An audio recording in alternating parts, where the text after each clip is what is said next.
Hi, welcome. In this video, I want to once again respond to by way of Larry Krohn, identifies as a balanced dog trainer, or as he's called himself, a purely positive balanced dog trainer. Same Larry Krohn has put out the narrative about rewarding bad behavior to create good behavior. Again, I put out a seminar video as part of my Flipping the Script series as well. I encourage you to watch that one as he's standing there talking by way of a seminar. A aggressive dog is being brought out by a dog owner, and you'll see this dog control manifesting, the dog lunging out, and continue to do so, express control.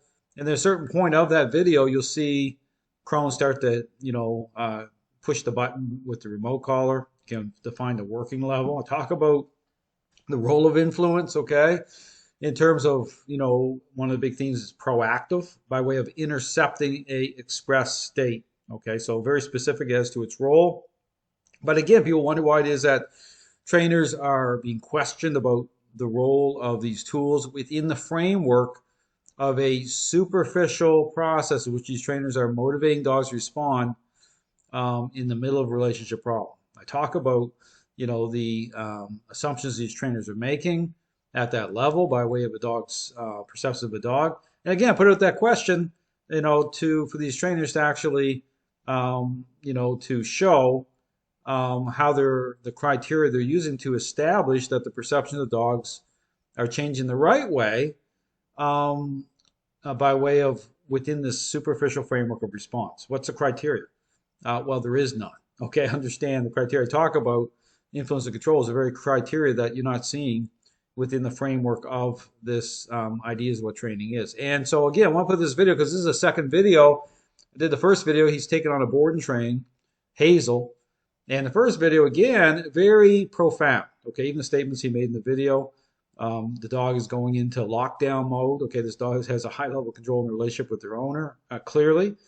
And so here he's talking about, on the first video, dog in terms of not, pooping and peeing. I talk about this stuff, okay? When I do board and trains, I talk about, you'll see it, dog not eating for 2 or 3 days. These dogs that have hit the tipping point level, they're going into type of a lockdown mode.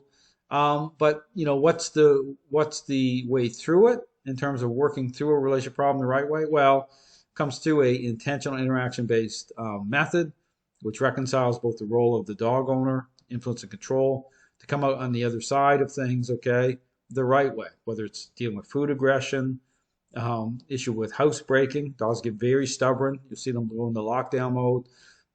So what's the solution here? Okay, what path do confused and compromised balanced dog trainers take within this permissive bribery-based method? Well, you're seeing it here. Okay, showcase. If we're going to get into this, you can see another example of this. So the first video I put out, you see him out there with this long flexi lead. I mean, it's like long. It's like, I think he has Zak George beat by way of how long this flexi lead is. So again, I talk about using a flexi lead.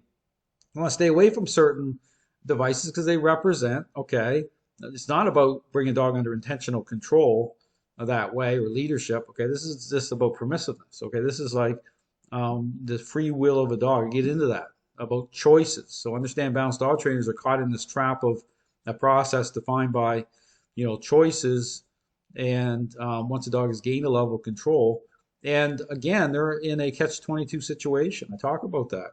Go watch the Jamie Penrith video where he goes on Good Morning Britain, and you'll see that moment, out on full display where he's caught in that trap when challenged, saying, hold on a second, why are you using remote collars when you can get the dog to make a different choice? Okay, so I talk about the role of influence, very specific about that, versus how these trainers are, again, confused. Okay, they're caught in this trap that way. But here I want to play this video because this is again like day 2, and with Hazel.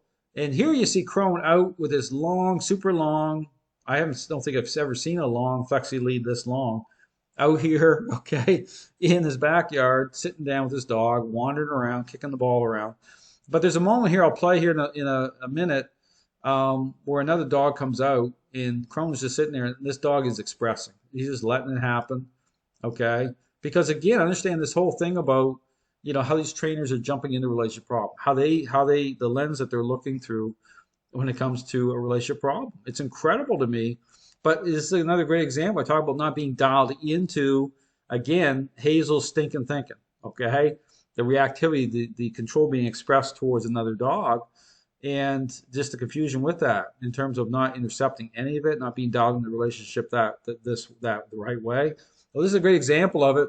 So this is like day 2. I want to play some of this. It was maybe true, girl. Well, here's Krohn. Ain't gonna hurt you. You'll see in moments. Even from the tug, she squinted and flinched away. So we got a lot of work to do. It's okay. These are the dogs that get you better, right, Mama?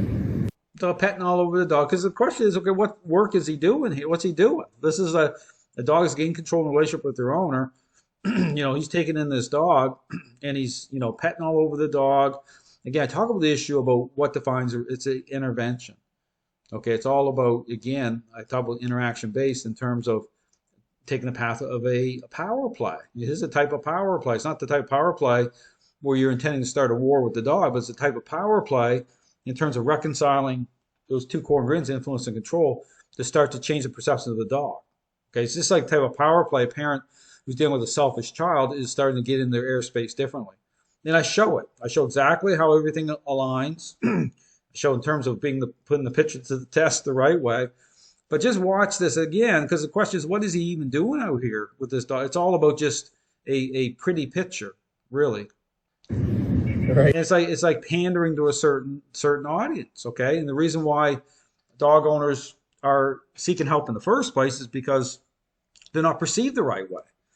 Okay, the issue about not just leadership, but the issue about how you're perceived by way, again, talk about hierarchy, you talk about dogs as social animals, strength and weakness defined through the relationship that way. Understand it is about what that connection represents. It is about your emotions, okay? It's about all of that. How that all comes in and filters through the relationship. And so here, this is just about, pandering. Hey, Mama. And look at that crazy flexi lead. What are you doing, baby? What are you doing? I mean, he could have left the dog home with the owner, and she'd be doing all the same stuff here. I mean, really. So let's skip it ahead, because there's a moment here I want to show where another dog comes out. So let's find that part of this interaction. This goes on for like 20 minutes. Come here, girl. Now, this will be interesting. There's a dog coming. I don't know how she's going to respond. Well, I know how she's going to respond. Watch this. There's no intentional control. So he sees, so right here, this is Krohn, right? Oh, another dog's coming.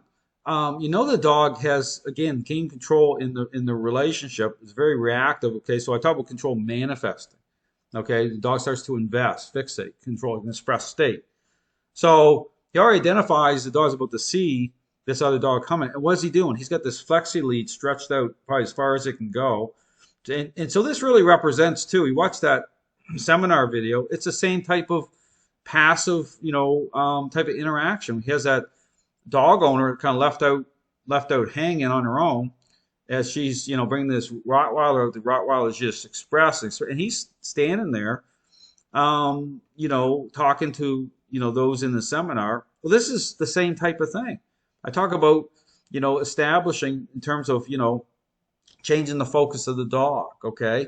Right here, and when I talk about intentional control through a baseline, okay, right here is a moment where, certainly not through a flexi lead, okay, where you're starting to, establish a certain level of control to, again, as the dog is starting to invest. Okay, you're going to turn into a power play, okay, you're starting to change the focus of the dog in that moment. Otherwise, if it's slack or flexi lead situation, guess what? You're going to have a problem, okay, because the dog is already not thinking in a good way towards other dogs and people and situations, right? But ask the question, what's intercepting that? What are you doing to change that, right? Influence and control. That needs to be part of the equation. That's not through balanced trainers. Just understand that. You're gonna see it. Yeah, she just saw it. She just saw it. What's he doing? He's gonna let this play out. Watch this. Hey, he's like, hi, how's it going? Like this is a Zak George moment. Okay, so people wonder, like, these trends on social media and what they're doing. That's what they're doing. The same thing. It's the same thing as force free. I mean, that's the confusion. I talk about being dialed into the relationship. Intercepting, right? Starting to get the dog to see you the right way through the relationship. Everything filters through. And you talk about overcoming reactivity towards other dogs. Well, it's by way of putting the spotlight on your role properly. Okay.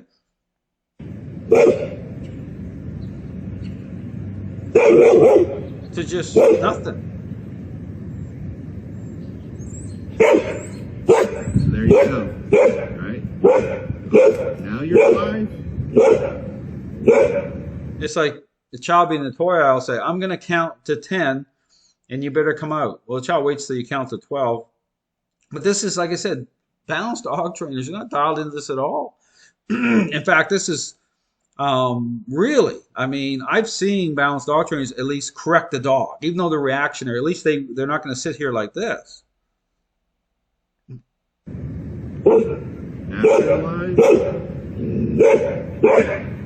There's nothing. You so tough? Kicks the You ball. so tough? You're gonna fight a Great Dane, but you're scared of a ball?